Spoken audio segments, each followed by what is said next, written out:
Where is she? She's gone off with a friend, a cottage in Steeple Aston. Mm-hmm. We've got a local man keeping an eye on her down there. First steps in chemistry. Yes, she used to keep her chemicals and things in here. But we've taken most of them away for analysis. How thorough the police are. I can't imagine you'll find anything remotely incriminating. No, it's our books and pictures that I want to look at. Books, Charles, are like lobster shells.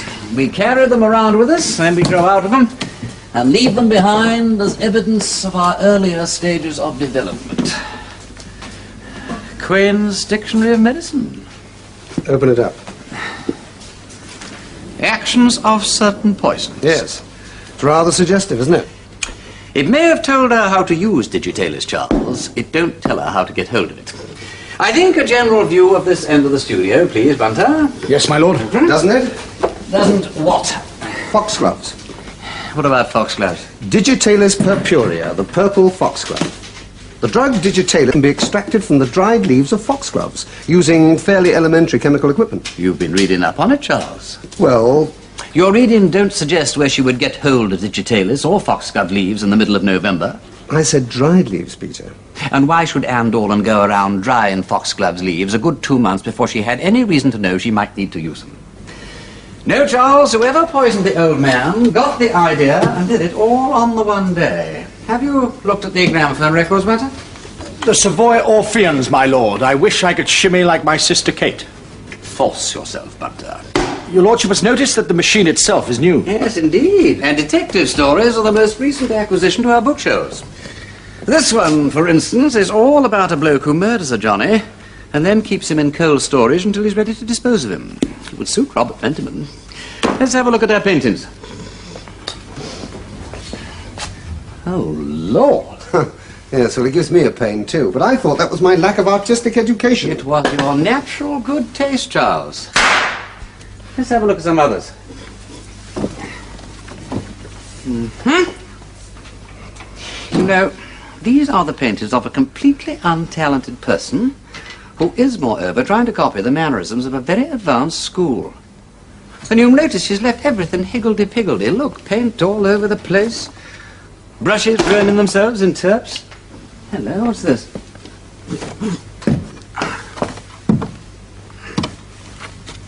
It's a portrait, I presume. Yes, but of whom do you suppose? What do you make of it, Charles? Well, it's a man. 10 out of 10. Come to think of it, it's the only portrait of a man in the studio. Really? All the others are women. How very interesting. It's very bad. And it's been worked on a lot. So we may assume that it is meant to be somebody. Do you know the limerick about the old man of Khartoum? No? What did he do? He kept 2 black sheep in a room. They remind me, he said, of 2 friends who are dead. But I cannot remember of whom.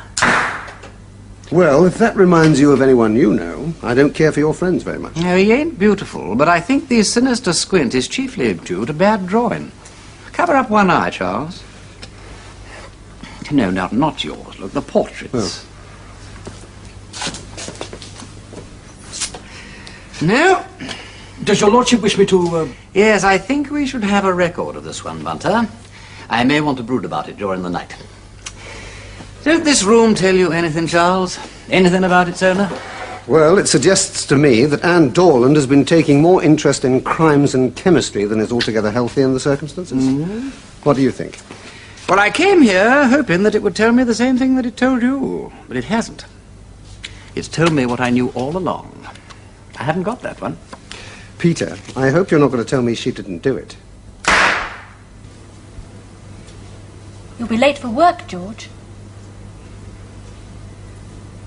I suppose it doesn't matter. Of course it matters. It'll be all right. I feel better today.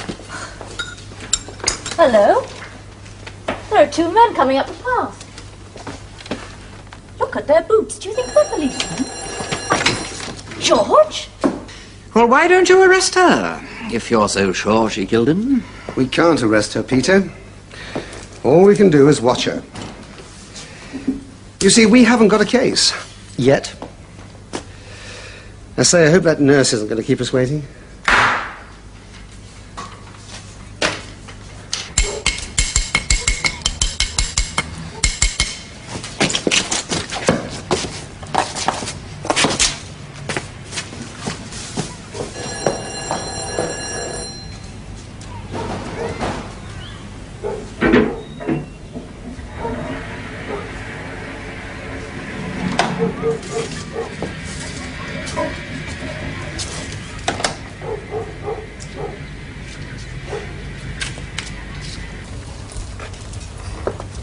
Mrs. Fentiman?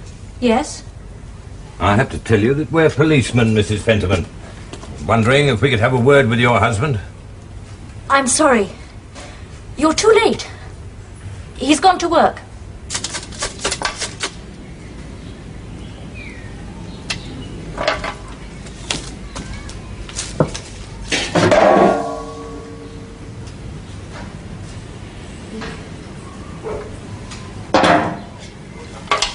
Never, Nurse Armstrong? Miss Dorland was never alone with the old gentleman at any time during that day. She left shortly after he came in to see his sister out of natural feeling, wishing to leave the old people together. And when she returned with the brandy, I was, of course, present, the old gentleman being poorly and needing my help. With the brandy? I beg your pardon? Miss Ann Dorland brought the brandy. You're never suggesting she put something in it. I just want you to confirm that Lord, how ignorant people can be. No wonder the poor girls had to go away if that's what people are saying. You liked her? A well-spoken, intelligent girl, with more feelings than she cared to show. Not strictly speaking pretty, but a face of character. You could go further and fare worse. Ignorant, I believe you said. Yes, Constable, I did. If you think Miss Dorland put digitalis into the General's brandy, you can dismiss it from your mind entirely. And how can you be so sure? If he'd had as big a dose as that in solution at 4:30 in the afternoon, he'd have been taken ill ever so much earlier than he was. A pill, you see, takes longer. In solution, the action is very quick. I see. Are these her paintings? She said she did painting. They're very modern, aren't they?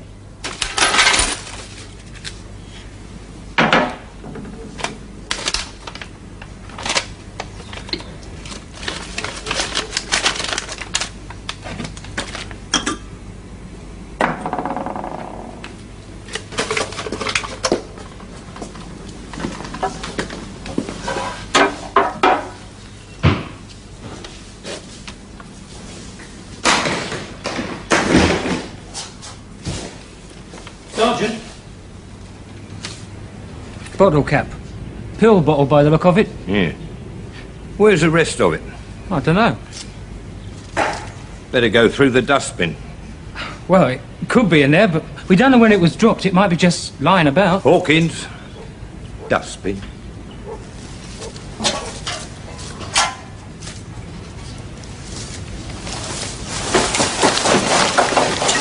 Can't do that to our bin without a warrant.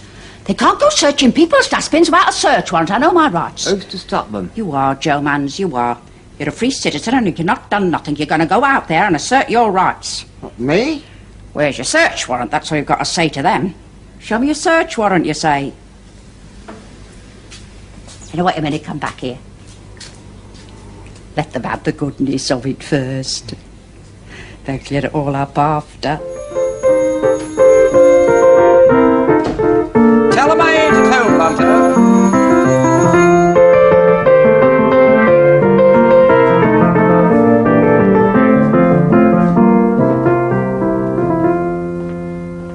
Mrs. George Fentiman, my lord. She appears to be in great distress.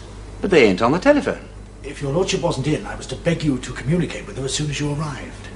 Well, she must be in a box. She began by asking if Mr. George Fentiman was here, my lord. Oh, Hades. Hello, Sheila? No, he ain't here. But he hasn't been home all day. Well, I knew they were making inquiries, but they're bound to do that, you know. It's only routine. I'm sorry, did you say dustbin? I'm sorry, old thing, but I'm not very bright at 1 in the morning. Did he? Well, I shouldn't worry too much, Sheila. He's probably just popped off for a bit. Look, you go on home and get warm, and I'll come round straight away. Taxi, Bunter. No, wait a moment.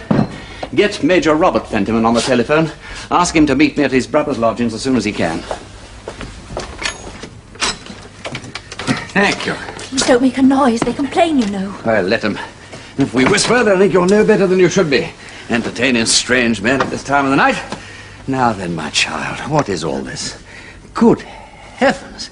You are as cold as a peshmelba. Look, the fire's half out. Where's the whiskey? Oh, I'm all right, really. Oh, you're not all right, and neither am I. You haven't had any grub.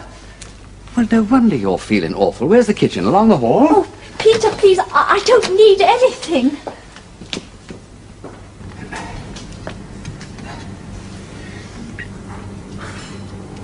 Ooh, revolting. Your landlady cooks for you, I take it, since you're both out all day. Matches?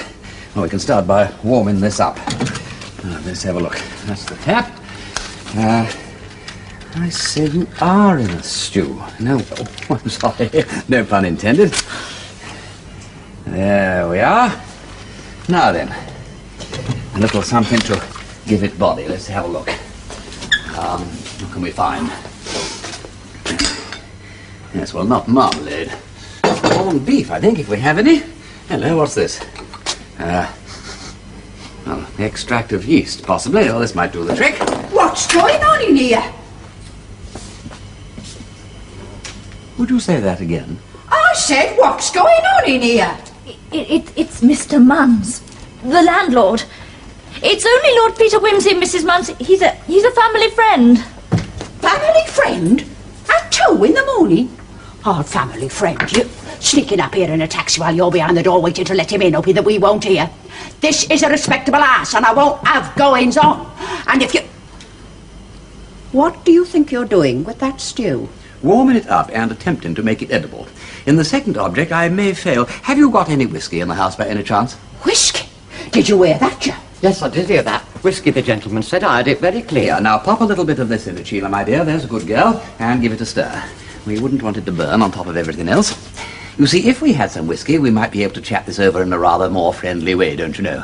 I'm sure that would reassure your wife. I'm not sitting down for no chats. You explain yourself and then I turns your fancy woman here out. That's my intention. The problem being, sir, there's no actual drink kept in the house. Not in the way of spirit. You call yourself a man? Right, then I will tell you what to do. Assert yourself. Oh, shut up, you old bag. Now, I would like you... Oh, dear, oh, dear, oh, dear, oh, dear.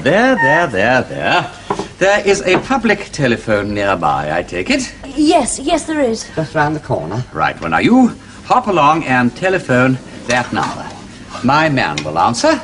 He may be a little cross at being called out of bed at this time of night, but don't let that bother you, and tell him to come along straight away with a bottle of whiskey. That way we can be certain of getting a good malt. And tell him to come in the Lagonda, then I can be sure of getting back. I don't suppose taxis are all that frequent in Finsbury Park at this hour of the morning, what? Yes, my lord. Right, my lord. Yes, and hold on a tick. You will require some money for the telephone.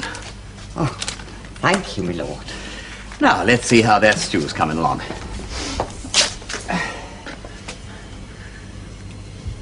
Oh, well, that's very good, Mrs. Munns. Very good indeed. Absolutely top hole.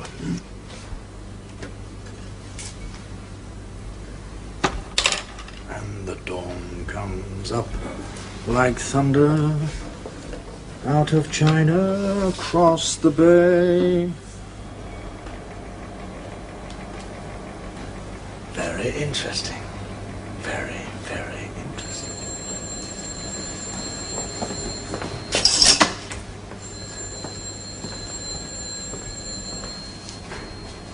Lord Peter Wimsey's residence?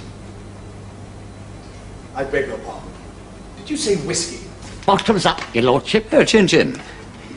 You better have a whiskey too, Bunter. Just as well you brought 2 bottles. Now, Mrs. Munns, what did the police find in the dustbin? Would like to see them finding things in my dustbin. Oh, you won't find anything in the wife's dustbin. I mean, you can look, but you won't find. Where's your search warrant, I said.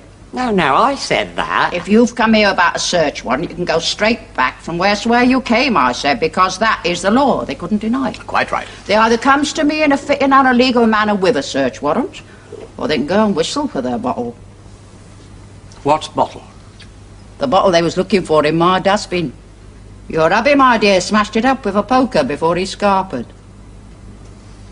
What sort of a bottle was it, Mrs. Munns? Oh, one of them little tablet bottles, you know. Same as what you have standing on your washstand, Mrs. Fentiman. And they took it away with them, I suppose, did they? Did they? Weren't never there, you see, never in the dustbin. I swept it up. And where is it now? Oh, rather, the bits of the bottle. In an envelope. And where is the envelope? Oh, well, that's for me to know and for you to find out. Oh, no, that's not for me. No, it's for the police to find out. Oh, quite right. Quite right, my lord. Because if they was to return with a search warrant, where should I be if I hadn't kept that bottle safe? Where, indeed? You'd have to produce it. Well, of course. The idea had come to me, my lord, that... That I might want it? Well, being a free-spending sort of gentleman. Well, I should only have to hand it over to the police myself, you know. I don't think you ought to get any wrong ideas, Mrs. Munns. Captain Fentiman smashed up that bottle, but purely on impulse, and that's all there is to it. He's liable to do odd things, you know. I was with him during the war. He was very badly shell-shocked. Ah, poor gentleman. I've got a feeling, Aunt, my dear, I know the pain. So if he breaks things up occasionally, or loses his memory, or goes running off, well, naturally, Mrs. Fentiman is anxious. Oh, don't you worry, my lord. We know. There was a fella just round the corner. I know him well. We was as close as spitting. Smashed up his whole family with a beetle. With a what? A beetle.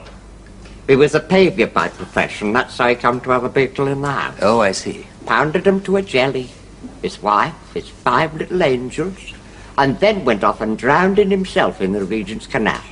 What's more, when they fished him out, he didn't remember a word about it, not one word. Shut up, you fool. Look, hang on, old thing. Haven't you got no feelings, Mans? Where's your feeling, Arch? Look, you are fagged out. Have you got a hot water bottle or anything of the sort? I really think Mrs. Fentiman ought to lie down and try and sleep. Good idea, my lord. You can borrow mine, my dear. Mrs. Munns, I... Borrow mine. Mr. Munns and I will retire to the kitchen, my lord. May I suggest... Why not?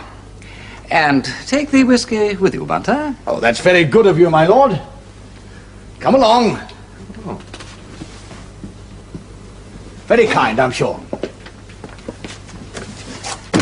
Look, Sheila. You must get hold of that bottle.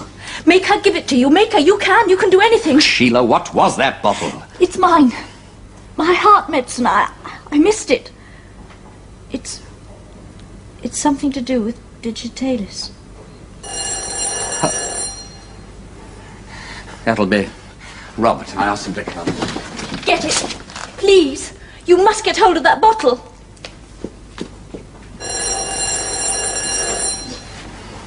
No offence, you know. None taken. Well, if that's the case, we'll have to buy the woman off, get the stuff from her, otherwise we'll have her on our backs for the rest of our lives. How much would you think, 1,000? I hope I don't follow you. Blackmail. Don't want that, shan't have it. If she don't hand over the envelope, she don't get the money. I'm sorry, old man, but the police have got to know about this. God, you... Look, I am not going to hush anything up. I ain't here for that. Then what are you here for? Sheila telephoned. I came to help. Then help, damn it, you came to help, so help. You're supposed to be George's friend. This woman's got some damned evidence against him hidden in an envelope. We buy it, that's the end of it. I haven't asked you to pay. No, you haven't. Oh, then just keep your mouth shut, that's all. Fentiman, you have got to see that it will not help to suppress anything. The police have got Police? Don't talk to me about the police, you damn police spy. Would you sell your best friend for the sake of making a sensational appearance in the witness box? Chuck that, Fentiman. I will not chuck it. I have tried to keep out of this. You tried? You're such a blasted hypocrite. Just get out of it now and stay out. I can't do that. Why not? Because I'm already in. Because I know the truth. Well, not the whole truth, but the fact that George had digitalis and the opportunity to administer it, and that must not be hushed up. Look, I'm sorry. I know how you feel. But it will not help George. Don't stand there being righteous and forbearing, you sickening prig. Are you going to hold your tongue? Just answer yes or no. No. Why, you dirty little... Now, look here, Fentiman. You're afraid that your brother murdered your grandfather. Yeah, Look, I don't care what you say, that is how you're behaving. Now, I don't know whether he did or whether he didn't, but the worst thing you could do for him is to try and suppress evidence and make his wife a party to it. So just you think about that.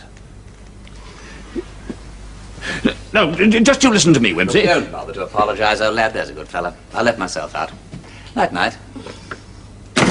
I wasn't going to apologise. I thought your lordship might wish to see it before retiring. Ah, and at this hour of the morning, Bunter, his lordship ain't capable of... Oh, I see. Yes. Do you know who it is? I think so, my lord. How very smart of you, Bunter. How very observant. Thank you, my lord. Yes, I do see. I see a great deal that wasn't clear before. I see how it was done, Bunter.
Cold.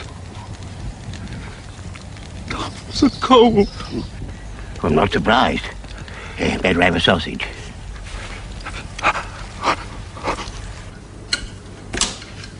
Morning, Charles. Morning, Peter. Any news? Well, you can't get far. It's too cold for sleeping out. You are eating my breakfast. Well, I was hungry. See, I usually have a little something about this time in the morning. Yes, if I'm at the yard, I usually eat about 11. Used to get up early. Anyway, you needn't bother about George. I told you I'm not bothered. We'll find him. George did not kill the old man. At least I don't think he did. Means, motive, opportunity, and doing away with important evidence. Don't worry. We'll get him. Bunter, Inspector Parker has finished all the toast. He has also eaten my bacon and egg. Might I please have some more toast and some more bacon and eggs? Pleasure, my lord. Oh, and some more coffee, please, Bunter. Why don't you think George Fentiman did it? Well, you remember that portrait we found in Ann Dorland's studio? It reminded me of somebody. Yes? You've remembered whom? Dr. Penberthy. Reminded you of, or was of? Was of.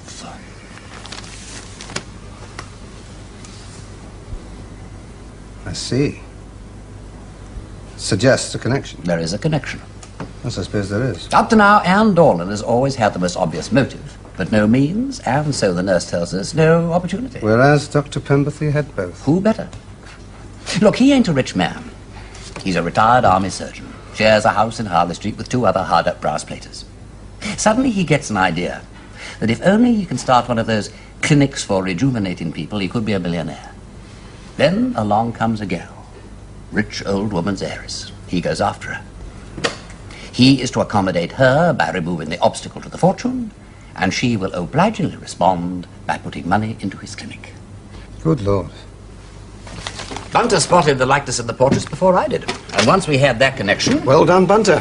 Thank you, Inspector. Only the trouble is, old lad, there is something wrong with it. Just a little something. But it all fits.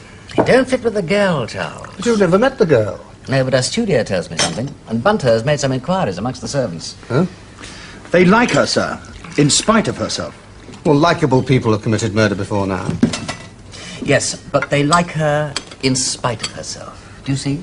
No, I don't see. Explain, Bunter. She's not likable, sir, but they like her. I may go mad, but Peter, it all fits. And much of it can be checked. And I'm sure that when we check it, it will still fit. Yes, I'm sure it will. See, George Fentiman's irrelevant now. All that smashing up the bottle and running off, I mean, doesn't matter. It's still our duty to find him, of course, but it's not important. No, George is safe. It's just a routine job now. I want to meet the girl, Charles. Well, who's stopping you? Well, you said she was away with a friend, you know, cottage in Steeple Aston. Oh, well, she's back. Still with the same friend, living on a houseboat in Chelsea. Not Marjorie Phelps. That's right. Well, you might have told me she was staying with a friend of mine. I know the houseboat well.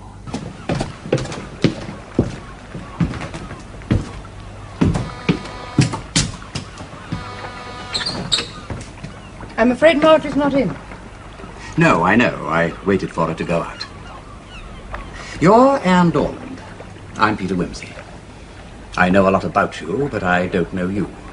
And I would rather like to. Why? I'm a murderess, not at all respectable.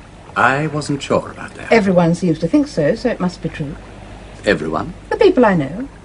The servants think so at home. Something the police suggested about poison in the brandy. And the newspapers are hinting, aren't they? My solicitor told me I should go away. I shouldn't talk to the reporters. So Marjorie and I went away, to the country. But the police put a man on to follow us, and that's rather noticeable in a small village, so we came back here. It's rather noticeable here, too. To the trained eye. Most eyes aren't trained in London. Thank you.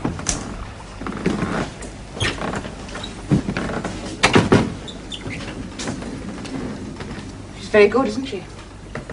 I was a terrible painter. You didn't put digitalis in the brandy, of course. No. You know that? We spoke to Nurse Armstrong. It was clearly impossible. Then why am I still being followed? When I first asked Marjorie about you, she said she thought that you were getting over a rather unhappy love affair. I'm sorry, I didn't want to talk about that. It's true you're not a very good painter. You won't mind my saying so, since you said so yourself. It's a very bad likeness. It took me a long time to spot who it was. Look here, I'm going to give you a bit of a shock, but it'll have to come sooner or later. Had it ever occurred to you that it might be he who murdered General Fentiman? How could he? Oh, very easily. Much more easily than anyone else. The police think they can prove it. You really didn't know? It wasn't that making you unhappy? I didn't know. The police think you did. That's why they're still following you. Partners in crime? Something like that. Look, sit down, Anne. Napoleon or someone said you could always turn tragedy into comedy by sitting down.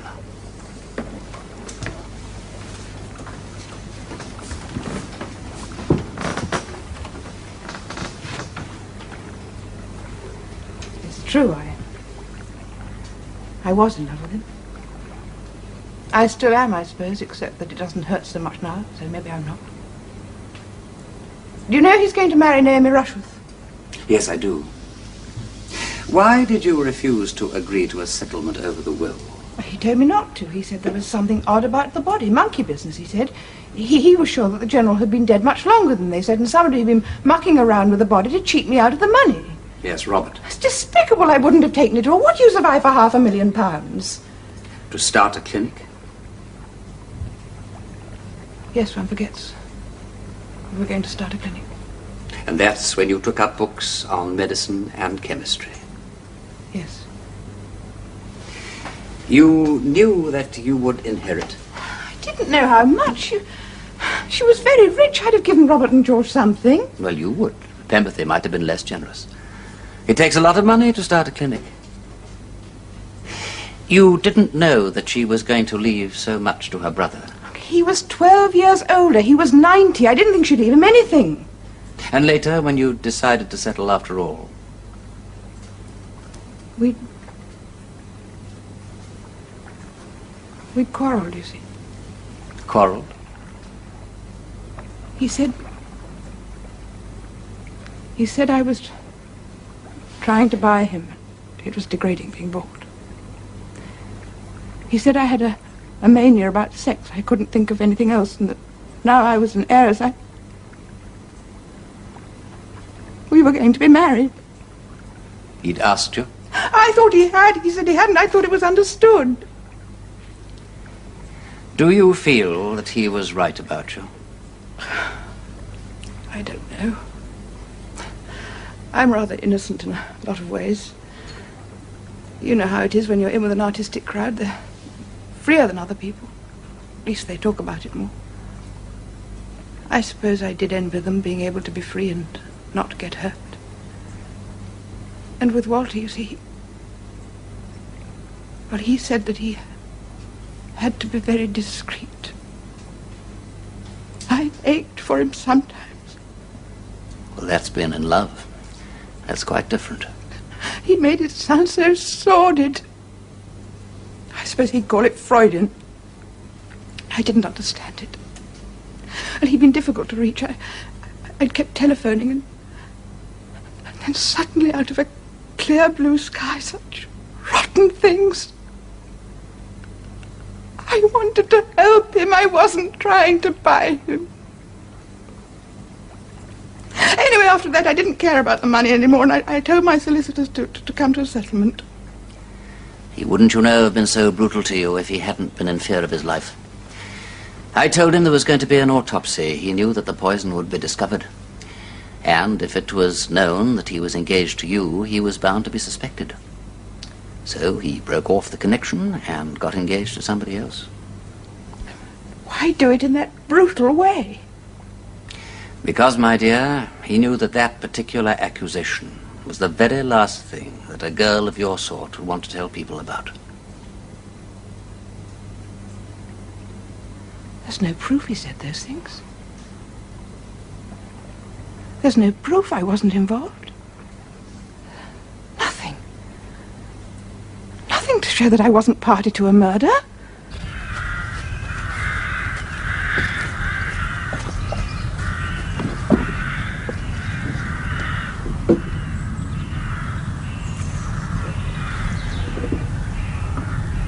And what do you think you're doing of? I'm glad you've come. He deserves to be punished. He? I mustn't say the name. No, I see that. I killed my grandfather by giving him my pills. I did not remember it until I saw the name on the bottle. But... Yes. But what, sir? But they've been looking for me, you see. So I know he must have done it. Ah, Charles, we've been expecting you. Miss Ann Dorland, Inspector Parker. You come to arrest me? Just to ask you to come down to Scotland Yard with me. Right, well, she has a lot to tell you, Charles, so you better have some tea first. Well, yes, all right, thanks. We could recommend the honey. It's Hybler. Shall we find any other friends at the yard? Just possibly. Mm-hmm. Oh, really? I'll go. Yes? I'm sorry, sir. All right. Excuse me. What am I to do? Tell the truth. Sounds so silly. They will have heard sillier.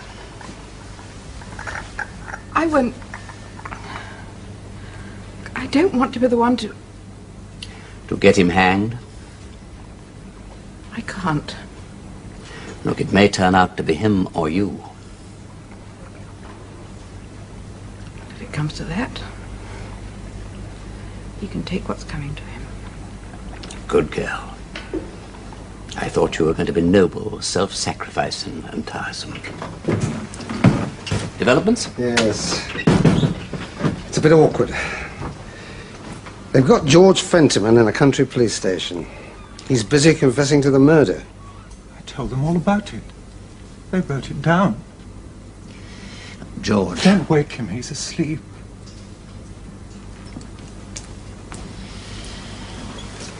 Who's asleep, dearest? I mustn't say the name.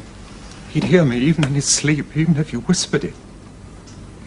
He's very tired, you see, and he nodded off. And so I came in here and told them all about it. I'm getting sleepy myself. I've been watching him for such a long time. It's time to go to bed. Is there anywhere my husband can lie down? Sergeant? Yes, sir. I shouldn't take him from the house just for the moment. I think he'll be more settled after a sleep. Mrs. Fentiman, if you'd like to go home, No, I it's all shall right. stay with him. George? If you'll go with the officer, madam. He's very cunning, but if you creep up on him quickly now that he's asleep, you'll be able to bind him in chains and cast him into the pit. And then I shall be able to sleep. We'll have a shot at it, sir.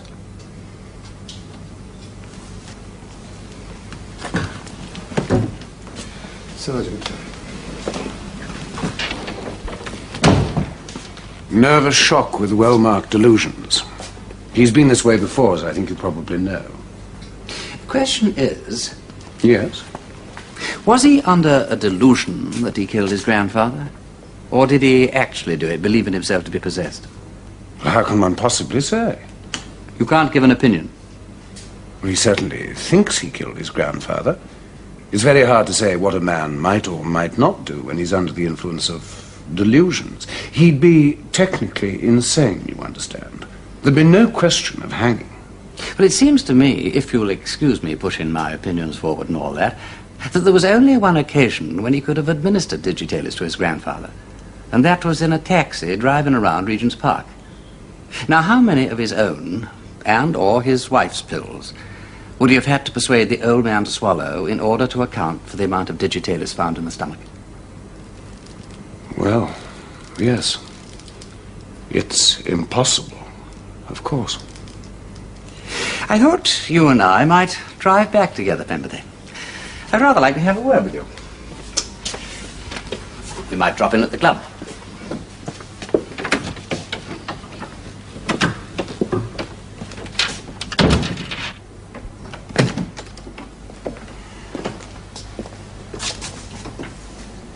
What do you want me to do? You've been a soldier.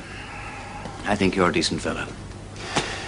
If you're arrested, as things are, nothing can prevent Ann Dorland from being arrested too. She might even be found guilty. You haven't treated her any too well as it is. You don't want the girl to hang, Penberthy, do you? Write a confession, is that it? Tell him the truth. A clean account. Make it clear that Miss Dorland had nothing to do with it. And then? Then, do as you like.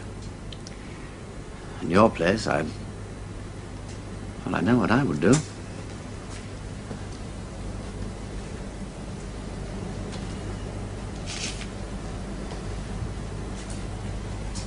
It's funny, isn't it?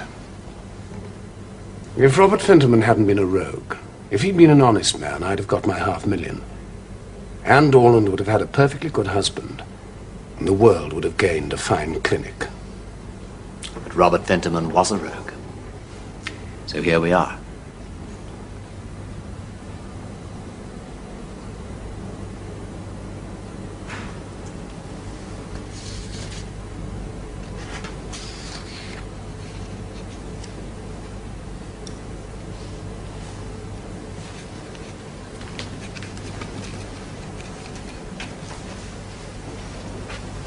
I didn't mean to be such a sweep to the Dorland girl.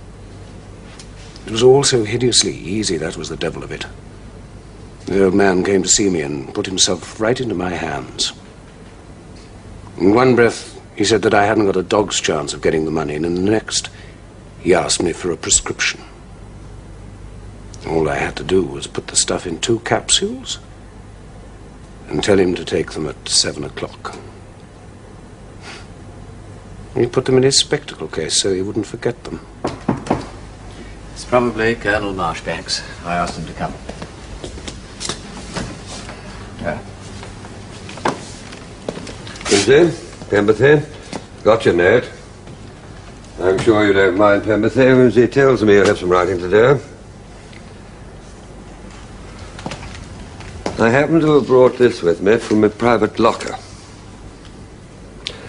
I'm placing it in this drawer, preparatory to taking it down to the country tomorrow. And if I fight it, make you prove your case? Then you drag Miss Dorland down with you. I'll wait for you outside. I'll be in the bar. Yeah, all right, Colonel. I'll come with you. Wait. Do you know what you're really saying? That because an old man was killed, an old man over 90, worn out, he could have died at any moment, that because of that you were generously giving me the opportunity of blowing my brains out in a gentlemanly fashion, or having my neck broken by the public hangman. And I could do good work. I'm a doctor. Yes, I know what we're really saying.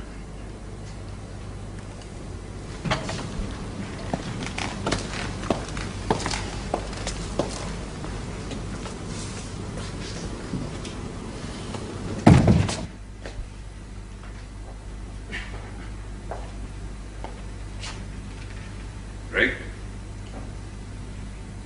I think so. Unpleasant business. Not gentlemanly, really. Oh, hello, Tin Tommy. Don't often see you around the place. Whiskey, Peter? Please. I've been south for a month or two. My wife's people have a place in Rapella. I'm fed up with this climate and this country. 2 whiskies, please, Fred. What about you, Tin Tommy? Oh, not allowed, boy. Absolutely forbidden. Anything stronger than milk eats away at the fixtures and fittings. I can't say I like the taste of Malvern water, but at least it gives one a glass to hold. Oh, life's hardly worth living, really, if you think about it. Christmas coming makes it even worse.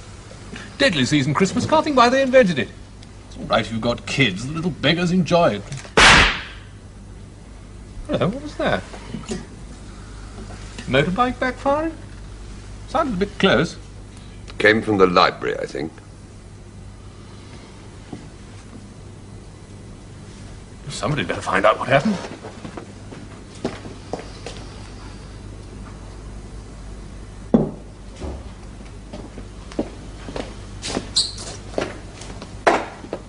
Peter?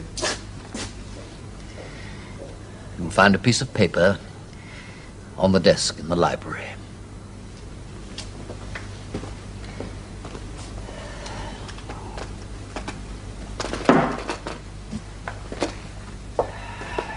I say, there's another unpleasantness. Penberthy shot himself in the library.